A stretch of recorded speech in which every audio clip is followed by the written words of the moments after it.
mo kí wa kú dédé àsìkò yìí níbi yòówù kẹ́ẹ̀tì láǹfààní látún ti máa darapọ̀ mọ́ wa lórí ìkànnì àrólé bàbá 1010 ìkànnì kan tó yà lára ọ̀tọ̀ látàrí ìròyìn ajá àbálẹ̀ yìí tẹ́lẹ̀dùmarè tó fi jíǹkì wá lórí ìkànnì tá a wà yìí ebi gbádùn tìyín òun náà ni wàhálà ti tà wá pé ká lọ sọ́tún ká lọ sósì ká ná gbára wọ̀ gbòòrò ká tẹ̀sẹ̀ kúkú wọ̀nà jíjìn látàrí ká lè rí ìròyìn ajá àbálẹ̀ kó wá èyí tó jojú ń gbèsè tó sì jojú lówó ìròyìn tí ò lẹ́jà bákan nú bóyá arọ́ ni bóyá òótọ́ ni kò sínú ìròyìn tiwa torí bàbá ti ń sọ báyìí gẹ́lẹ́ bẹ́ẹ̀ náà lẹ́ẹ̀ṣẹ̀ máa bà láwọn ìkànnì tó kù orúkọ mi kò yí padà àyànfẹ́ elédùnmarè náà ni fún gbogbo ẹ̀yin tẹ́ ẹ ṣe ń darapọ̀ mọ́ wa mo kí wa pé ẹ káàbọ̀ sórí ìkànnì yìí ẹ̀yin tẹ́ ẹ ti wà ti pẹ́ lórí ìkànnì yìí ẹ sì kú àdúró ti gbogbo gbà ẹ kú àìjẹ́ oṣù yín lóòrèkóòrè tá àmúròyìn náà wá elédùnmarè kò ní dẹ́nì kọ̀ọ̀kan wa lágara ìròyìn fún ti àsìkò yìí náà la mọ̀ ṣe bẹ́ẹ̀ tá a tún mú wa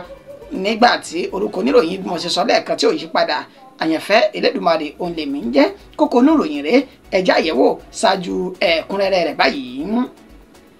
ẹ má sọ gbọ̀ngàn ìkẹ́kọ̀ọ́ kankan lórúkọ mi rárá o Peter Obi òun ló ṣe ìkìlọ̀ fáwọn tán ní mójútó ilé ẹ̀kọ́ gíga nílẹ̀ yìí lẹ́yìn tó gbé owó tabua kalẹ̀. alábòsí àti onírìkísí ni ọ̀gá àwọn ọlọ́pàá orílẹ̀-èdè Nàìjíríà ó yẹ kóun náà ti fẹ̀yìntì báyìí lẹ́nu iṣẹ́ ọba ṣùgbọ́n ó tún ti ṣe bẹ́ẹ̀ fi kún ọjọ́ ayé rẹ̀ lórí àpèrè náà. gbàù lọ́tún pàù lósì nìbọn dún ní sẹkítẹ́rìàtì ẹgbẹ́ òṣèlú PDP pẹ̀lú bí àwọn olólùfẹ́ Fubara àti Wike bó ṣe kọjú ìjà síra wọn. ọ̀gọ̀rọ̀ àwọn ẹ̀ṣọ́ aláàbò náà ti ṣe bẹ́ẹ̀ tán gbógun ti ìwà ìpáǹlé ní Anambra.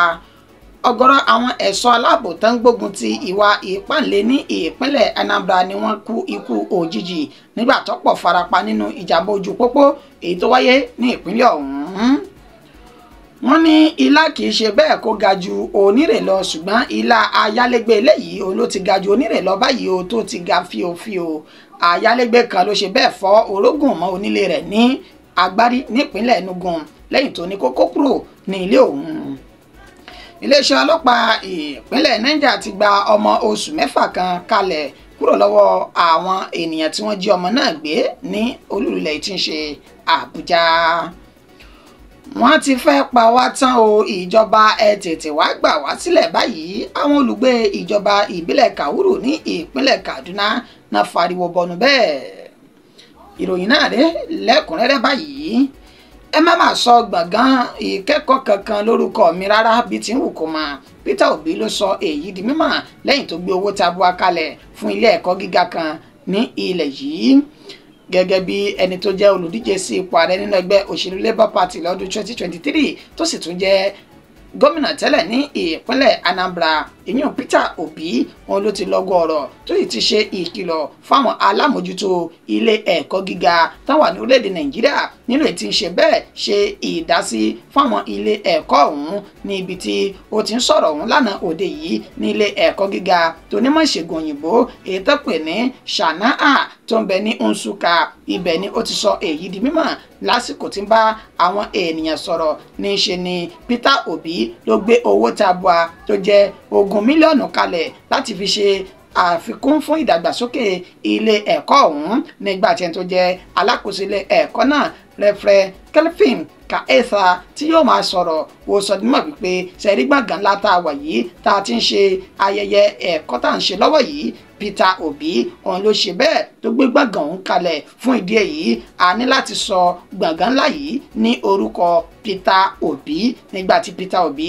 tó fèsì padà ní wàràǹsẹ̀sà wípé rárá o ẹ má ṣe ń tó jọ bẹ́ẹ̀ torí wípé òun ní ibi nìkan kọ́ òun ní ọwọ́jà òun ló ń tó látàrí wípé òun náwó lórí àwọn akẹ́kọ̀ọ́ àti láti lè jẹ́ kí ìdàgbàsókè kó bá ètò ẹ̀kọ́ òní iléèwé gíga ètò lé ní 50 káàkiri orílẹ̀-èdè Nàìjíríà òní ọwọ́jà òun ló ń dè òní ìtọ́jẹ́ òun lógún òní ìdàgbàsókè ètò ẹ̀kọ́ ọrọ̀ ajé àti ètò ìlera fún ọjọ́ ọ̀la rere fún àwọn ọ̀dọ́ ilẹ̀ yìí àti àwọn ògo wẹrẹ èyí tí wọ́n ń bọ̀ wọ́n ní fún ìdí èyí tẹ́ bá wá ń sọ gbọ̀ngàn ńlá kọ̀ọ̀kan ní àwọn ilé ìwé gíga kọ̀ọ̀kan tí òun ṣe bẹ́ẹ̀ ń dá sí tá bá ń sọ ní orúkọ òun kò ní bójúmu tó. Ó ní àti pé Ọlọ́run ọba lókè ó máa dìídì bu ọlà kún lọ́wọ́ láti lè jẹ́ kí òun máa ṣe ìrànlọ́wọ́ fún àwọn ènìyàn tí wọ́n kù díẹ̀ káàtó fún ní àwùjọ. Ó ní ìgbà tí Ọlọ́run ọba tó ti ṣe èyí fún òun báyìí kò sẹ̀ nílò kó máa pariwo rẹ̀. Ó ní ẹni tí bá ń ṣerú èyí tó tún wá ń pariwo káàkiri kò ṣe ti Ọlọ́run ọba èyí tí ó ń fẹ́. Fún ìdí èyí ẹ jẹ́ mọ́ ṣe tí mò ń ṣe yìí láti lè jẹ́ kí ọjọ́ ọ̀la rere kó wà fún àwọn ọ̀dọ́ àti ògo wẹrẹ ní orílẹ̀-èdè Nàìjíríà. Kẹ̀sì má sọ gbàngàn kankan ní orúkọ òun tí ń jẹ́ Peter Obi.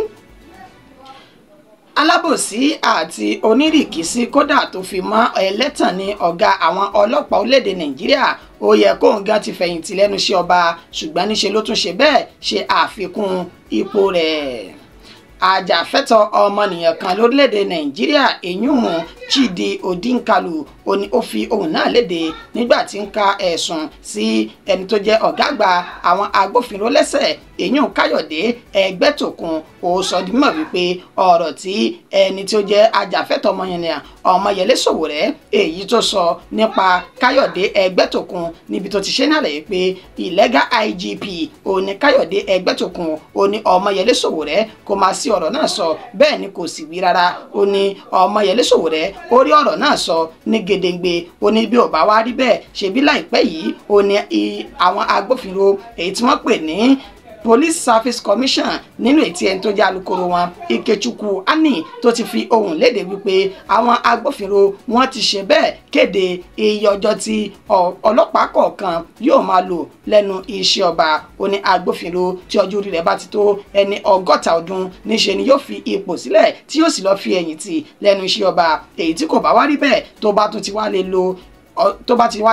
ọdún 35 lẹ́nu iṣẹ́ ọlọ́pàá níṣe ni yóò tó fi iṣẹ́ náà sílẹ̀ tí yóò fẹ̀yìntì. Nígbà tí wọ́n sì sọ dímọ̀ wípé Káyọ̀dé Ẹgbẹ́tòkun ó ní ọjọ́ orí rẹ̀ ló ti lé ẹni 60 ọdún àti oṣù 4 báyìí gẹ́gẹ́ bí wọ́n ṣe ṣe ní àlàyé pé wọ́n bí Káyọ̀dé Ẹgbẹ́tòkun ní ọjọ́ 4 inú oṣù kẹsàn-án ọdún 1964. Wọ́n ní ó sì ti wá fi ọwọ́ èrú bọ ọ̀rọ̀ tiẹ̀ báyìí lẹ́ni tí kò ṣetán láti fi ẹ̀yìntì tó ti ṣe bẹ́ẹ̀ fi ọjọ́ kún ọjọ́ rẹ̀ lẹ́yìn odi. Oníṣẹ́rú eléyìí sọ wá dáa níbi tá a ti máa ṣe bẹ́ẹ̀ rẹ́ra wa jẹ ní orílẹ̀-èdè Nàìjíríà. Ó ní fún ìdí èyí ohun tí Ọmọyẹlé Sowore sọ nípa Káyọ̀dé Ẹgbẹ́tòkun pé illegal IGP ni òun náà rí bẹ́ẹ̀ pé lóòótọ́ àti lódodo ni torí pé ó ti fi ọwọ́ èrú àtọwọ́ àbòsí bọ ọ̀rọ̀ ìfẹ̀yìntì rẹ̀. Chidi Odinkalu olóṣọ èyí di mímọ̀.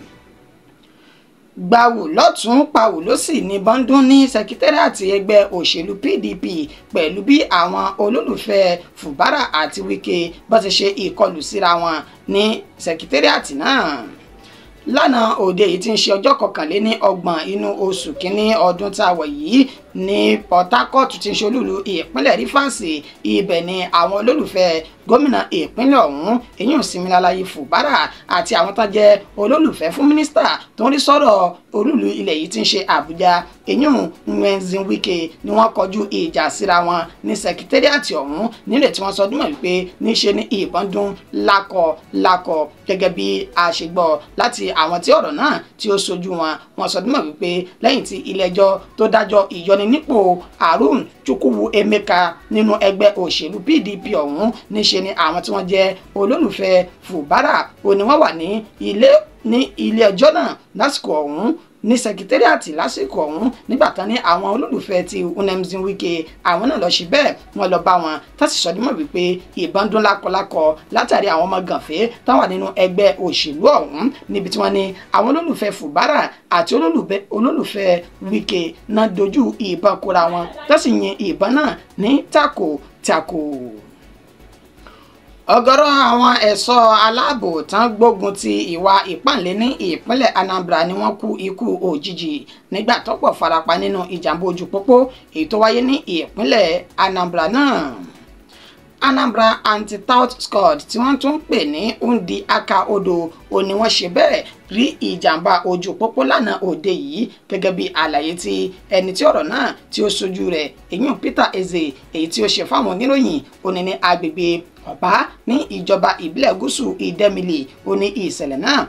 ó ti wáyé pẹ̀lú bí ọkọ̀ àwọn ẹ̀ṣọ́ aláàbò ọ̀hún èyí tí wọ́n ní tán gbógun ti ìwà ìpáǹle ní ìpínlẹ̀ Anambra bó ti sọ mímọ̀ wípé ọkọ̀ wọn ó ní wọ́n wà ní ìwàkuwà tán sá eré kọjá bí ó ṣe yẹ tán sì lọ rèé dojúkọ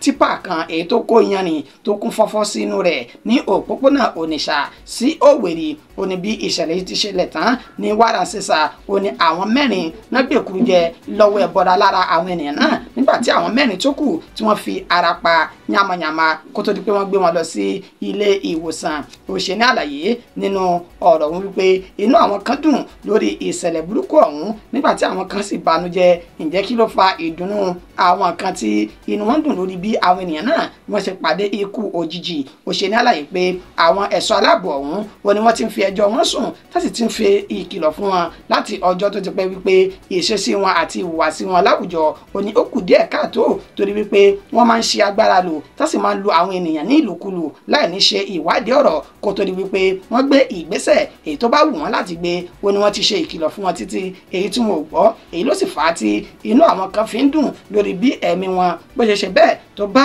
ìṣẹ̀lẹ̀ ọ̀hún lọ lójú òpópónà lánàá òde yìí.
wọ́n ní ilá kì í ṣe bẹ́ẹ̀ kó ga ju onírè lọ ṣùgbọ́n ilá ayálégbé eléyìí ó ti ga ju onírè lọ fíofío báyìí o ayálégbé kan ló ṣe bẹ́ẹ̀ tó fọ́ orógùn mọ́ onílé rẹ̀ lórí ní ìpínlẹ̀ Enugu lẹ́yìn tí ó ṣe ìkìlọ̀ fún pé kó kó jáde ní ilé ọ̀hún lágbègbè tí wọ́n pè ní Umugbabe Ofoko àdúgbò kan ní ìjọba ìbílẹ̀ gúúsù Igbo Eze ó ní ìṣẹ̀lẹ̀ náà ó ti wáyé gẹ́gẹ́ bí ẹni tó jẹ́ òṣìṣẹ́ orí ayélujára kan ti ìpínlẹ̀ Enugu èyún Chinjin Kem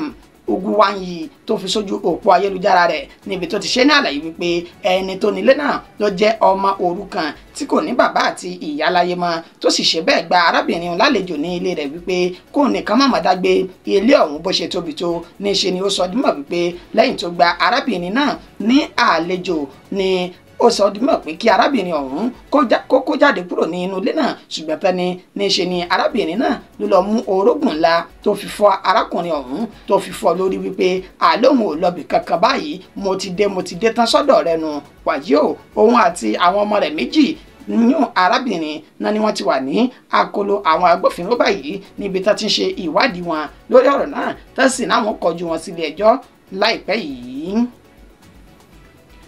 iléeṣẹ́ ọlọ́pàá ìpínlẹ̀ Niger ti gba ọmọ oṣù 6 kan kalẹ̀ kúrò lọ́wọ́ mọ̀lẹ́bí tó jí gbé láti ìpínlẹ̀ Niger lọ sí olúlu ilẹ̀ yìí tí ń ṣe Àbújá ní agbègbè Kwamba Suleja tí ń ṣe ìpínlẹ̀ Niger ó ní ọwọ́ ti bà Joy Nuwa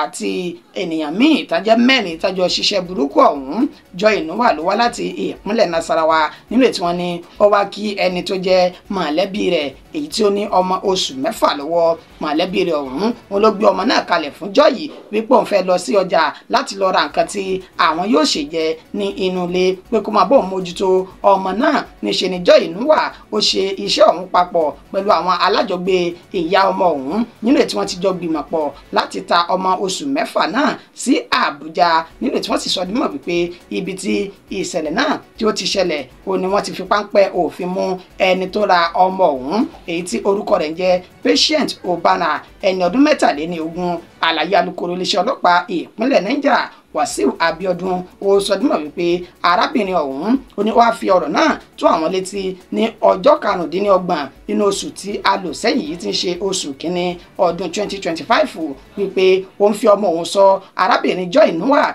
pé kó máa bóun sọ ṣùgbọ́n nígbà tóun yóò dé òun kò bá Joy bẹ́ẹ̀ lòun kò rí ọmọ ó pe Joy wípé ibo ló wà ibo lọmọ wà Joy sì ṣe ní àlàyé pé òun tẹ ọmọ náà sí inú yàrá tó ń sì tilẹ̀kùn kó tó máa bá ti òun lọ wọ́n ṣe gbìyànjú wípé báwo lọmọ ṣe wá lè rá kúrò nínú yàrá nínú ìtàn sọdúnmọ̀ pé ó ṣe bẹ́ẹ̀ gbé ọmọ òun sá lọ ni torí wọn ò rí ojúṣe wípé wọ́n jálẹ̀kùn wọlé láti gbé ọmọ wàyí o nígbà tí ìwádìí wọn tó tẹ̀síwájú ni wọ́n ṣe bẹ́ẹ̀ fi páńpẹ́ òfin mú Joy Noah ẹni 20 ọdún Favour James ẹni ọdún 25 tó wá láti Kwamba àti Ezekiel Emmanuel ẹni 30 ọdún tó náà wá láti Kwamba ní Suleja tó fi mọ́ Patient Obana ẹni ọdún 23 tó ń wá láti Kúbà ní olúlulẹ̀ tí ń ṣe Àbújá nínú ètí wọn ni àwọn mẹ́rẹ̀ẹ̀rin náà jọ gbìmọ̀ pọ̀ láti ta ọmọ àti láti ra ọmọ oṣù 6 ọ̀hún nínú ètí ọwọ́ sì ti bà wọ́n báyìí tó ń ṣẹ́jú pẹ́wúpẹ́wú láti mọ́lé tó sì náà wọ́n gbé wọn lọ sílé ẹjọ́ yìí láìpẹ́. Wọ́n ti fẹ́ pa wá tán o ìjọba ẹ gbà wá ẹ rà wá kalẹ̀ àwọn olùgbé ìjọba ìbílẹ̀ Kàwúrù ní ìpínlẹ̀ Kaduna náà fi ariwo bọnu bẹ́ẹ̀. Àwọn aṣáájú àti àgbààgbà ìjọba ìbílẹ̀ Kàwúrù èyún Kàwúrù Local Government Community Development Association ní ìpínlẹ̀ Kaduna oníwọ́n mà ti fi ohùn léde tó sì ń rawọ́ ẹ̀bẹ̀ sí ìjọba ìpínlẹ̀ náà wípé kán dákun dábọ̀ kán wá ṣùgbọ́n àwọn torí wípé àwọn oníṣẹ́ láabi bandits àti àwọn agbésùmọ̀mí òní wọ́n ti ṣe bẹ́ẹ̀ jẹ gàba ní gbogbo ìpínlẹ̀ ọ̀hún ní pàtàkì jùlọ ìjọba ìbílẹ̀ Kàwúrù yìí nínú àlàyé ẹni tó jẹ́ alukoro wọn Daniel Dale Achi èyí tó ṣe fún àwọn oníròyìn òní ní ọjọ́bọ̀ tí ń ṣe ọjọ́ tọ́sídẹ̀ẹ́ tá a lò sẹ́yìn yìí lágbègbè tá pè ní Fadan Ruruma ní Ward Kwanza ó ní wọ́n sọ dímọ̀ wípé ènìyàn 17 náà ṣe bẹ́ẹ̀ tí wọ́n jí gbé lọ ní agbègbè náà ní ọ̀sẹ̀ tó kọjá ó ní wọ́n pa ẹnìkan nígbà tí wọ́n ṣe èèyàn míì léṣe ní ìlú tó pè ní Akansa àti Rumaya ó ní gbogbo eléyìí ó ti lé àwọn ènìyàn kúrò ní ilé wọn ọ̀pọ̀lọpọ̀ àwọn àgbẹ̀ náà sì ti fi oko wọn sílẹ̀ láì tiẹ̀ dúró kó èrè oko ọ̀hún látàrí ìkọlù èyí tí àwọn oníṣẹ́ láabi náà tán ṣe sí wọn ní gbogbogbà àti gbogbo àsìkò fún ìdí èyí àwọn arawọ́ ẹ̀bẹ̀ sí ìjọba ìpínlẹ̀ Kaduna pé ẹ mà dákun ẹ dábọ̀ ẹ bá wójútùú sí wàhálà àti làásìgbò àwọn ajínigbé yìí tí wọ́n jí àwọn ènìyàn gbé tó sì tún ṣekú pa àwọn ènìyàn ní ẹ̀pà pé kẹ́ ẹ bá wa gbìyànjú láti dá checkpoint àwọn ọmọ ogun lẹ̀ yí kalẹ̀ sí agbègbè náà bóyá lè yóò tún ṣe àǹfààní fún àwọn láti lè jẹ́ kí àwọn oníṣẹ́ láabi náà kán jìnà sí agbègbè ọ̀hún.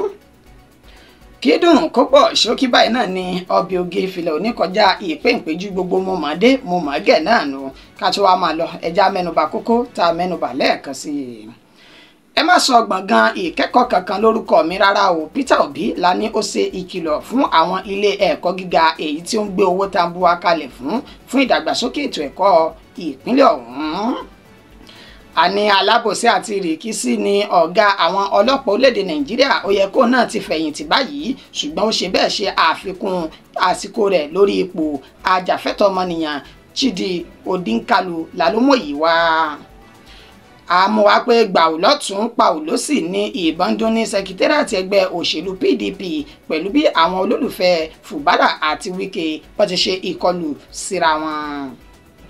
Àsọdìmọ̀ pé ọ̀gọ̀rọ̀ àwọn ẹ̀ṣọ́ aláàbò tó ń gbógun ti ìwà ìpànlẹ̀ ní ìpínlẹ̀ Anambra ó ní wọ́n ṣe bẹ́ẹ̀ bá ikú òjijì pàdé nígbà tí ọ̀pọ̀ wọn farapa nínú ìjàmbá ọkọ̀ tó wáyé ní ìpínlẹ̀ ọ̀hún. Wọ́n ní ilá kìí ga ju onírè lọ nígbà tí ẹni tó jẹ́ ayálégbé tó ṣe bẹ́ẹ̀ fọ́ orógùn mọ́ onílé rẹ̀ lórí látàrí pé ó ní kókó jáde kúrò ní ilé òun. Àníléeṣẹ́ ọlọ́pàá ìpínlẹ̀ Niger ti gba ọmọ oṣù 6 kan kalẹ̀ kúrò ní àkàtà àwọn agbófinró kúrò ní àkàtà àwọn ajínigbé èyí tí wọ́n jẹ́ ọmọ oṣù 6 náà tán jí gbé. Wọ́n ti fẹ́ pa wá tán ìjọba ẹ tètè gbà wá sílẹ̀ kúrò lọ́wọ́ àwọn oníṣẹ́ láabi bandits àti agbésùmọ̀mí àwọn ènìyàn ìjọba ìbílẹ̀ Kàwúrù ní ìpínlẹ̀ Kaduna lásọdímọ̀ pé wọ́n mú ìròyìn náà wọ́n fi léde. A tún máa padà wá láti fún wa ní ìròyìn míì lórí ìkànnì aláyọ̀tájọ wàyí tí ń ṣe ti àrólé baba 1010 TV2 orúkọ mi ò ní yípadà àyànfẹ́ Elédùmarè òun lèmi jẹ́ ó dàbọ̀ fún tàsìkò yìí.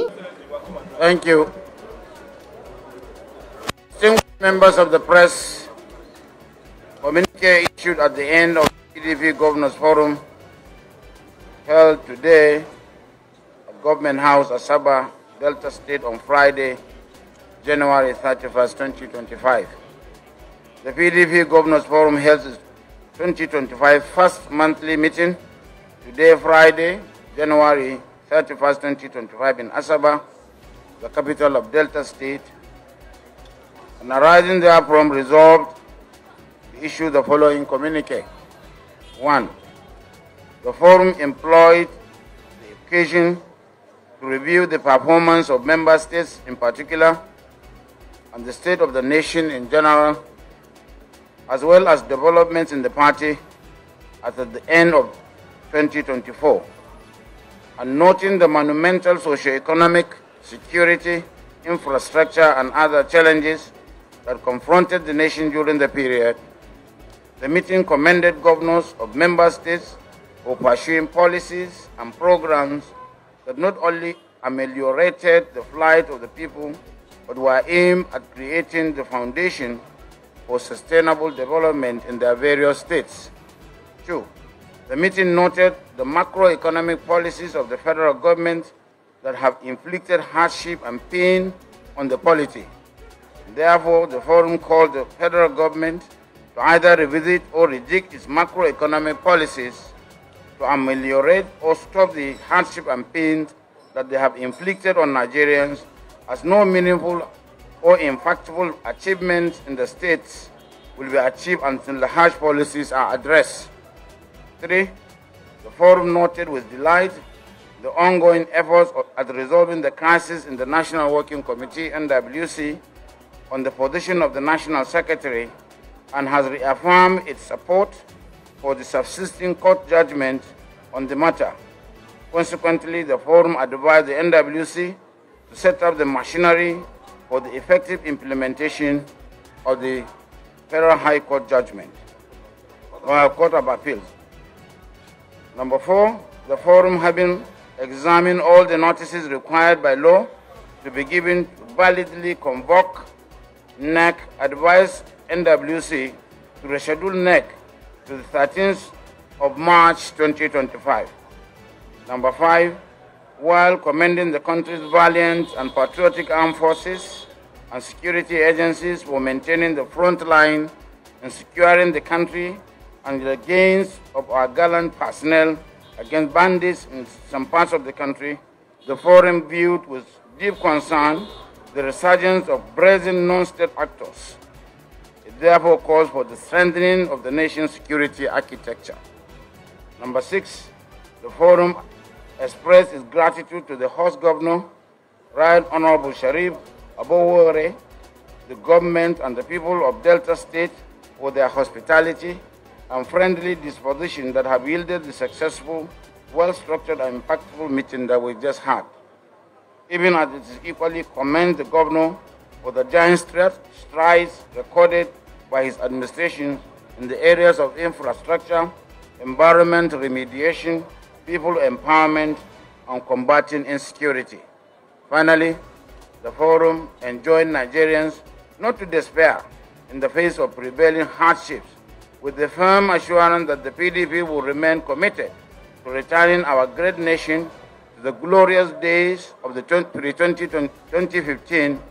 era of manageable cost of living, security of lives and property, and greater unity and prosperity for all citizens. Thank you very much.